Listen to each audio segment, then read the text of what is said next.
Hello and welcome to another Doctor Who collection update. Yes, today we'll be doing a collection update from stuff what I got from April right up until now. So it's going to be very recent with one release especially. But before we go on to that, I just want to say a massive thank you for all the lovely comments and the support I've had from doing the room tour video. It means an absolute lot to me that you guys seem to be enjoying it, because I wasn't sure if that was a bit of a 40-minute video, was a bit of a risk. I think it was about 40 minutes, maybe longer. But yeah, I'm glad that you enjoyed it and got to see all round the little place, my little abode really. So yeah, thank you very much for all that, and yeah, without further ado, let's begin the collection update. So kicking off with DWM, so we have 3 issues. We have the one covering the new Target book, so I thought that was a very good issue in my opinion.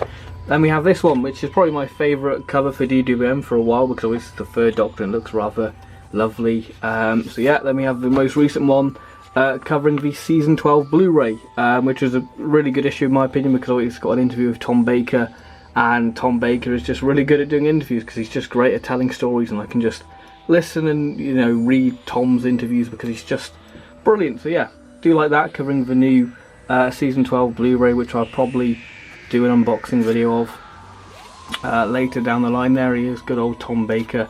So there we go. I also picked up a few Doctor Who magazine special editions. So we've got this one covering the studios, so from Lime Grove to the current studio row flock. And we also have the sort of deluxe Doctor Who magazines, what you can get, and that is the essential Doctor Who, covering the science and technology. It's a really good issue in my opinion, obviously looking at the various different science and technology theories behind it, looking at all the different aspects, and we've got some really cool artwork. I really do like that with the Cybermen, and the Dalek one looks great as well, if I can just find it. There we go, looks rather nice. So it just covers all the different things within it. So yeah, really nice artwork as well, different sonic screwdrivers, lovely photo of Pertwee from the Sea Devils, was it? There we go, lovely. Yeah, so just a really good issue, Time Lords, all that kind of stuff, the TARDIS, and vehicles, lovely Bessie, good old Bessie and the Whomobile there. So yeah, really good issue, really do recommend that one because it is quite a nice read. That now, April was a pretty big month for Doctor Who merchandise because we saw the return of the Target books, a much loved range from back in the 70s, and of course we have the new series stories beginning that range, and safe to say that I picked up all 5 if you saw my review of Rose. So we have the City of Death, which I believe is the abridged version what James Goss did back in 2015, so I would like to get the deluxe version, which is about 400 pages, same as the Cricket Men. But yeah, looking forward to reading that because the City of Death is probably my favourite Tom Baker story. It's just wonderful, I love it. But we have Rose, which I have reviewed. If you want to check out my review of Rose, then check the link down below, because I'll leave a link in the description below to that review. But yeah, what can I say? It's an absolutely fantastic book, and one I definitely recommend. It's just really enjoyable. Then we have the Christmas Invasion, probably the one what I will probably read last, because yeah, I don't know, it just doesn't grab me as much as the other ones. But yeah, Christmas Invasion will be the last review I do of these, because I would like to review all 5 of these Target books. And then we have the Day of the Doctor by Stephen Moffat, which I'm about halfway through. What can I say about it? It's certainly something. It's certainly an interesting book. It's classic Moffat with his controversial style, I guess. But yeah, Day of the Doctor there, and the final book being Twice Upon a Time by adapted by Paul Cannell. I have read this one and I have filmed a review of it, and that will be out in the next couple of weeks, so that'll be in your subscription boxes, so look out for that. And yeah, see if Paul Cannell can redeem Twice Upon a Time. So there we go, the new Target books, absolutely lovely. I would love to see more Target books be done, because it's just such a lovely feeling knowing that the new series is getting that Target book treatment. Now, I said this year I wanted to do something different, to look at some different aspects, some different areas in the Doctor Who world, whether it be spin-off or with merchandise, and I think that I kind of did that, because I picked up some Robert Harrop figurines, and I picked up the Mandrill and the Silurian. I ordered the Mandrill late April, and I ordered the Silurian about a couple of days later. Now, if you saw my review of the Mandrill, you'll know that I was missing this, the Certificate of Authenticity. So I got in contact with Robert Harrop, and they kindly sent another one out, and I've got to say a massive thank you to Robert Harrop, because they're super friendly and they soon resolved the issue. So yeah, that's really nice. You can see my number there, the picture of the Mandrill. and the bio on the Nightmare of Eden there, which is rather nice. So yeah, do feel free to pause if you want to know about that. And if you want to see the Mandrill in more detail, then definitely check out my review of him, because he's just absolutely gorgeous. Now, what's quite interesting is he's sold out. Literally, the Mandrill is now sold out, so all 200 of these have gone. So yeah, I feel very lucky to have that, because obviously he's going to be worth quite a bit of money, because obviously Robert Harrop does hold its price and it does become quite expensive. So if we look at the Silurian, there's his little certificate there and the bio on the Silurians there. But yeah, just incredibly detailed. Obviously I've given you a closer look at the Silurian because I did a whole unboxing video of him, and he's just absolutely gorgeous. And it's just great to have a Silurian in the collection. Well, another one which is really more detailed than the Dapo one, but the Dapo Silurian is probably one of Dapol's best figures. It's brilliant. But yeah, the Robert Harrop one is just super nice, absolutely lovely. And I would like to review him, because like I said, I just want to do a bit more variety on the channel, because obviously it makes it more interesting for me and hopefully more interesting for you as a viewer. But my main focus right now is to try and get up to date with my Big Finish reviews, because literally I don't want to fall behind with Big Finish, because it's quite easy to fall behind with Big Finish because of the sheer output what they do. But thankfully I'm slowly getting on top of it, so when the Big Finish reviews sort of slow down, that's when I'll start to do a bit more variety of things and start to do a few more different things. So there we go, the Robert Harrop figurines. Also picked up the Series 3 Steelbook, which I'm gonna be honest, looks a lot better in hand. In person it looks a lot better. Online it doesn't look as good, and I'm gonna be honest, I wasn't a fan of the artwork when it was first announced. I was just like, my god, are you kidding me? Is that seriously what we're gonna get? Because up until that point, the series, well, the Steelbook artwork was just top notch, absolutely beautiful. You know, it just made the Steelbooks just really pop and look brilliant. And then this popped along, and I was just like, okay, you've really let the side down with this one. But in hand, it's a lot better. I've got to say, well done to the BBC for listening to us fans for once, and you know, rectifying it and using the correct master. So if I just remove the little card, we've got the picture of the 10th Doctor and Martha there. Then we've got this, which I think is really odd, because it's got the Weeping Angels there. I've got a Weeping Angel trying to lick the TARDIS, a Weeping Angel dabbing, and Johnson just like, why am I on the back with this? But yeah, I've got to be honest, I'm not that big of a fan of the colour scheme, because purple to me is more of a Series 4 colour, maybe because that's of me growing up with the figures being, you know, the Series 3 was green, you know, the Battles in Time cards, I think they were called Invaders, they were marketed in green packaging. So I just think Series 3 is that sort of the colour I associate with Series 3 is green, not purple. You know, purple's Series 4. But yeah, if we open it up, we can just see the discs there, complete Series 3. So yeah, there we are, the Series 3 Steelbook. Right, on to the audios and Big Finish. Yes, it wouldn't be a collection update from me without looking at these. So if we start off with the BBC audio, which is Men of War by Justin Richards. Part of a trilogy, which I think BBC are doing to sort of mark the centenary of the First World War, sort of the end of it. So yeah, very nice. We've got the next story out in July with the 3rd Doctor called The Horrors of War. Then we've got the 6th Doctor one out in September called The Fountains of War. So yeah, very excited. I have reviewed it, so I'll leave a link in the description below to my Big Finish reviewing playlist. So yeah, very good story and a very interesting start, and I cannot wait to see what Justin Richards does next, because obviously it's the 3rd Doctor and Joe. Moving on to Big Finish now, so we have the monthly range release, the Heliax Rift, which I haven't reviewed yet. I am one monthly range review behind, but I will soon fix that. I have listened to it, and it is the first story part of the new Unit trilogy, and I've got to be honest, it's a very interesting start to that trilogy. Obviously this Unit trilogy will be picked up in Hour of the Cybermen out in July. So yeah, this is the last 5th Doctor main range release for the year, and yeah, very nice, by Scott Hancock. Then we move on to the most recent monthly range release, which is the Lure of the Nomad, which I have reviewed. Again, I will leave a link in the description below to that in my Big Finish reviewing playlist. It's quite nice that Matthew J. Elliott actually saw that review, and he actually liked and retweeted the tweet I made about it. So yeah, that's very nice. So yeah, that's my little claim to fame with that. But yeah, check out my review of that. Now we do have quite a few big box sets what were released. We of course had probably the biggest one, I guess, which was Ravenous. Again, I have reviewed it. What do I think of Ravenous? It's a good box set. It's nothing groundbreaking, it's nothing amazing, it's just good in my opinion. Like the Candyman stories could have been a lot better, to be honest. I feel like they could have made something a lot more grander of it. But if you want to know my full in-depth thoughts on Ravenous, again, I'll leave a link in the description below to that Big Finish reviewing playlist.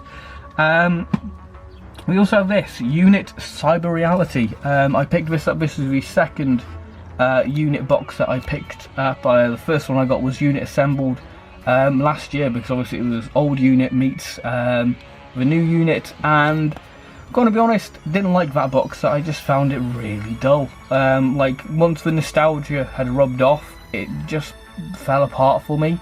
Like the Silurians howling like dogs. Like, why would the Silurians howl like dogs? It just doesn't make sense to me. Whereas this Unit Cyber Reality, I'm gonna be honest, is a very interesting box set. I have to say it's the better of the Unit box set to what I've listened to, and I guess that's not saying much because I've only listened to 2 box sets. But yeah, it's a very interesting box set because the first story, Game Theory, is very much a continuation from Unit Encounters with the Auctioneers, but you don't need to listen to Unit Encounters to enjoy that story. And then we have Telepresence, which is very much build up for the Cybermen, so it's kind of a box set of 2 halves. It's very much like The Invasion, so like the first 4 episodes, you know, Tobias Vaughan is the villain, and then episode 4 the Cybermen come into it. It's kind of like that feel, because obviously Code Silver and Masters of Worlds is when the Cybermen are actually in it. But yeah, I am planning to review this box set in the future, so I'll leave my full thoughts for that review. But I will say this, I did enjoy this box set. It's quite enjoyable. I'm surprised how much I did enjoy it. What else do we have? We have the 4th Doctor Adventures Series 7 Volume 2, my latest Big Finish review, containing The Shadow of London, The Bad Penny, Kill the Doctor, and The Age of Sutekh. So yeah, if you want to know my thoughts on Sutekh's grand return with the 4th Doctor, then check out that review. Again, I will leave a link in the description below to my Big Finish reviewing playlist. There's a lot of plugs in this because I have reviewed majority of this stuff. Now we move on to my favourite Big Finish range and my favourite Big Finish of all time, and this is one of my most anticipated releases of 2018, and it is this, Jago and Lightfoot Forever. The last Jago and Lightfoot release. I hope it's not. I hope that we get to see the planned Series 14, because obviously in this box set, well, in this story I should say, we do get little nods to what would have happened in Series 14, so I hope that Big Finish can do like a book version of it, so we get like an anthology, you know, just a book version so we can actually experience Series 14.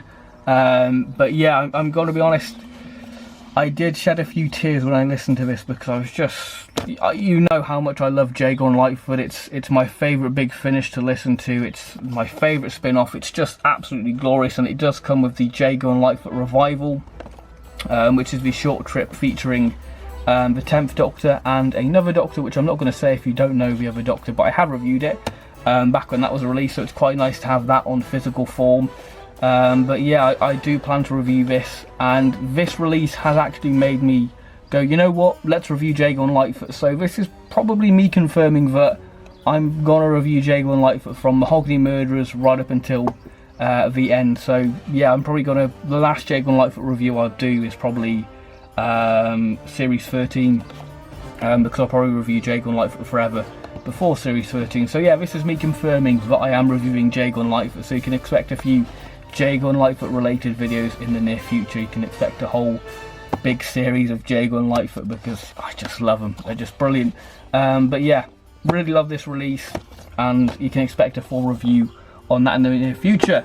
But that's not all for Jago and Lightfoot, because they did have a sale for Jago and Lightfoot, and if you know, I am very close to finishing the Jago and Lightfoot series, and with this sale I managed to complete the Jago and Lightfoot range, which is incredibly sad, but it's incredibly satisfying as well, knowing that I have all the the infernal investigator's adventures, you know, cracking complex conundrums. So yeah, it's absolutely lovely feeling, but also quite sad that I've completed them. So I picked up this, Benjamin and Baxter, the real life stories of Christopher Benjamin and Trevor Baxter.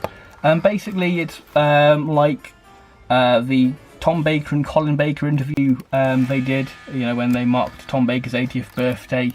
But yeah, look forward to giving that a listen to eventually. Basically telling the careers of Trevor Baxter and Christopher Benjamin. So I look forward to that and hearing their thoughts on Jagon Lightfoot. But the last Big Finish box set what I got related to Jagon Lightfoot is this, Series 9. The last Jagon Lightfoot box that I needed, where Jagon Lightfoot go on a cruise. How exotic. Yeah, look forward to listening to that, and I will review this in the near future when I reach it in the Jagon Lightfoot review marathon series. So it contains 4 stories: The Flying Frenchman, The Island of Death, The Devil's Diceman, and The Return of the Nightmare. So yeah, very nice. Look forward to listening to that, because I absolutely love Jagon Lightfoot. Favourite Big Finish, hands down. Now on to the final Big Finish box that I'm going to show you, and it's a very recent box that literally came out this week, and it is this, Jenny. That's probably surprised quite a few because I thought, oh, he probably won't get Jenny, but I said that this year I wanted to do some different things, so look at different areas of Big Finish, do some different things on the channel, just for variety, and obviously keep it fresh for me, and hopefully give you something different to watch and enjoy, hopefully. So yeah, I thought I'd get Jenny because personally I was interested, I was intrigued with this release, and I guess this release was a bit of a gamble because it was a bit of a step in the dark. You know, I didn't know what to expect with it, obviously, because there's no previous series of it. But I was interested because I thought there is potential with Jenny, and I think that this is Big Finish using the new series license well, instead of getting weird releases like the Tales of New Earth. Like, nobody asked for that. But Jenny, I saw potential and I thought, you know what, let's get it. And I have listened to the first 2 stories in this box. So I've listened to Stolen Goods and Prisoner of the Ood. And I would like to review this in the future. I would like it to be the next video, actually. I would like that to be the next review I do. But yeah, it's a very interesting box from what I've listened to. It does feel very Russell T Davies-esque, like just the music. It does feel a great homage to the Russell T Davies era. But yeah, we've got Jenny, and yeah, got the new Doctor Who logo. Right, on to the last thing I'm going to show you in this collection update, and it is this, the Energy of the Daleks on vinyl. Now I feel incredibly lucky to have this because these have caused quite a lot of trouble, especially on the internet, because scalpers have been buying these and obviously selling them for ridiculous prices, and obviously exploiting Doctor Who fans, because these were retail priced at 18 quid, which was an absolutely steal, because Big Finish on vinyl is quite expensive, because I think they're selling like spare parts and the Chimes of Midnight on vinyl for about 90 quid, which is ridiculous. So to get this for 18 quid, very nice. So yeah, because of course these are extremely limited. There's only 1,500 of these. There was only about 3. I think each store had a maximum of 3 in stock, and some Sainsbury's only had 2, some only had 1, and some vinyls didn't even reach the shop floor, because people must have rang up and say, hey, can you reserve me this? But my limited edition number is 512. And I say that I'm incredibly lucky to have this, because this was released on Friday the 25th of May, and I got this on the Sunday. So I was 2 days late to the party, but they still had 3 on the shelf, so nobody in my local area was interested in Energy of the Daleks on vinyl. So I managed to pick it up, so I felt incredibly happy that I could actually get this, because it's such a beautiful item. I really do like the new logo. It really does work well with this cover art, and I think that this is a really good idea for Big Finish, because obviously this was to get Big Finish more to the mainstream market, and what better story to choose the most iconic Doctor and a very iconic Doctor Who monster, 4th Doctor and the Daleks. But yeah, feel incredibly lucky to have that. But I think that Big Finish are going to be doing a few more vinyl release. I think Infamy of Azaros is coming out in the next couple of weeks. I may try and get that. Hopefully I can track it down, because that's even more limited than this. I think that's what, 750 of Infamy of Azaros. So It's about half the quantity of this, so if you struggle getting this, then good luck trying to get Infamy of Azaros, because blooming hell, it's going to be even more tricky. So yeah, I feel incredibly lucky to have this. I will review this, give you a closer look at the vinyl itself, just because it's content really, and got to keep the channel moving. So yeah, give you another closer look there, the limited edition number and all the different things there, and the bio and the story and the cast list. But yeah, very lucky to have this Energy of the Daleks on vinyl.